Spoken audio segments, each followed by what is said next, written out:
Marido tem necessidade de sair com os amigos. Isso é real, tá? Talvez você não esteja olhando para você e se dando também esse momento. Antes de sermos casais, nós somos indivíduos. E como indivíduos, cada um tem as suas próprias necessidades. Então ele pode ter a necessidade de sair com os amigos dele e você também pode ter uma necessidade só sua, de sair sozinha, de fazer uma dança, de estar com umas amigas, sim. É possível isso, né? Desde que vocês sejam contratos muito bem acertados. Quando eu falo sobre ter os nossos momentos, eu não estou dizendo de traição, não estou dizendo de libertinagem. Liberdade é diferente de libertinagem. Então, sim, como pessoas, como indivíduos, nós temos as nossas necessidades. Eu tenho as minhas necessidades e ele também tem as dele. Então, isso é muito importante, desde que sejam feitos contratos. Violou contratos, teremos consequências, inclusive o fim da nossa relação. Isso é uma conversa de adulto. Aí a outra coisa que você fala é assim, você sente que ele tá triste, distante e que você também sente que não tá conseguindo ajudar. Você só consegue ajudar o seu marido quando você se ajuda primeiro, quando você se preenche, quando você descobre o caminho saudável das relações. Fora disso, você tem que ficar tirando de você para dar para ele. E isso não restaura casamento. E não é assim que funciona. Vocês precisam de muito mais conhecimento, de muito mais ferramenta para vocês conseguirem fazer essa restauração, mesmo após a traição, de uma forma muito mais consistente. Essa é a palavra. Quando estou longe do meu marido, sinto falta dele. Mas quando ele está perto, não sinto nada. Não quero ficar por perto. Muitas vezes, nós estamos numa relação e a gente não se deu conta disso, tá? Mas a gente está numa relação por apego. Eu quero para mim, mas quando eu tenho, eu já não quero mais, porque eu já consegui. Então, existem dois traços de mente, né, que tem isso muito forte. Um deles é aqueles que quer pela conquista. Então, enquanto eu não conquisto aquilo, eu não sossego. Mas depois que eu conquisto, aquilo pra mim perde a graça. Existe um outro processo também, que a minha mente fica ali de querer. Ela sempre quer mais de uma opção. Ela tem dificuldade de escolher. Quero isso ou quero aquilo. Então, na dúvida, ela sempre quer ficar com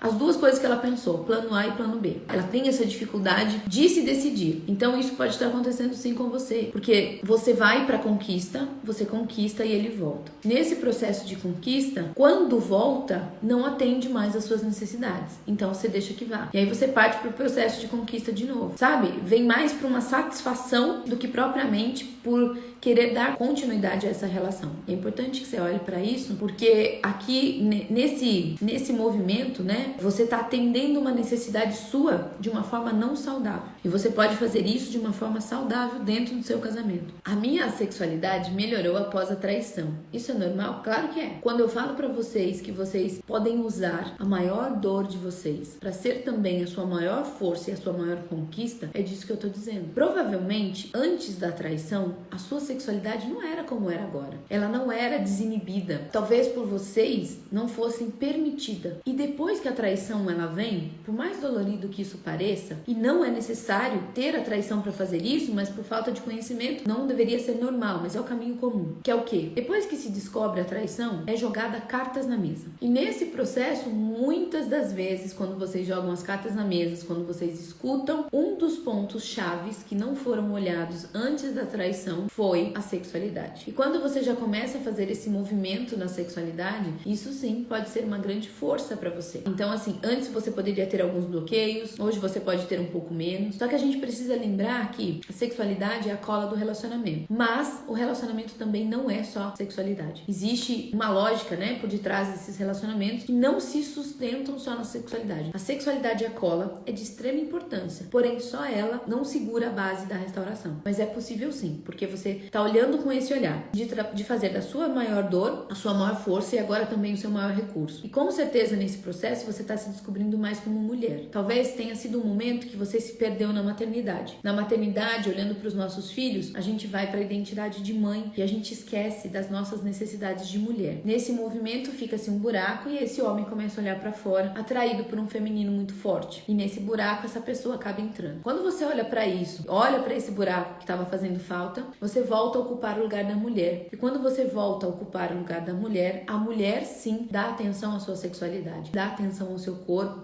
ao seu lugar de esposa. E aqui pode ter essa explicação razão de que a sua sexualidade tenha melhorado. Quando a nossa verdade, o nosso auto-amor, a nossa autoconfiança, a nossa autorresponsabilidade é menor dentro de nós acabamos acatando tudo que vem de fora. Como, por exemplo, o que vão pensar de mim, o que vão dizer de mim. Quando você se torna uma essência mulher e aqui dentro você assume o seu papel, sua responsabilidade, seu auto-amor e tudo isso, o que vem de fora, desde que você não esteja fazendo mal pra alguém, não te abala. Então, quando você fala sobre a traição, por que isso é tão dolorido em relação às outras pessoas? Você tem que estar preocupada com você, com o seu marido, com a sua família e com o seu futuro. Tudo que vier depois disso, realmente é resto. Agora, enquanto você ficar se escondendo, enquanto você não tiver esse processo muito bem preenchido dentro de você, a opinião dos outros vai guiar a tua vida. E isso é muito dolorido. Nós aqui, como processo de essências em mulher, nós não admitimos isso. Nós é que temos que ter o controle da nossa própria vida. De tudo aquilo que a gente faz e dá certo. E de tudo aquilo que a gente faz e dá errado. Porque a traição tá querendo me mostrar que 50% de tudo que deu certo naquela relação e 50% de tudo que deu errado naquela relação é minha responsabilidade. E quando eu venho para essa postura de assumir a minha responsabilidade, cadê a vergonha? Então, você vai ficar se escondendo não só da traição, como de um monte de coisa. E aí você já vai entendendo que parte dessa traição pode ter acontecido por esse tipo de modelo de pensamento. Que é o quê? Eu vou me escondendo, eu vou ficando na máscara, só mostro de mim aquilo que eu quero que o outro saiba sobre mim, sabe? E eu vou me anulando nesse processo. Se eu me anulo com os outros lá fora, você também deve estar se anulando dentro da sua relação. Qual é o problema da gente se anular dentro da relação? A gente vai se desconectando da nossa essência e a gente vai deixando de ser quem a gente realmente é. A gente vai se perdendo da gente e isso não ajuda a restaurar casamento.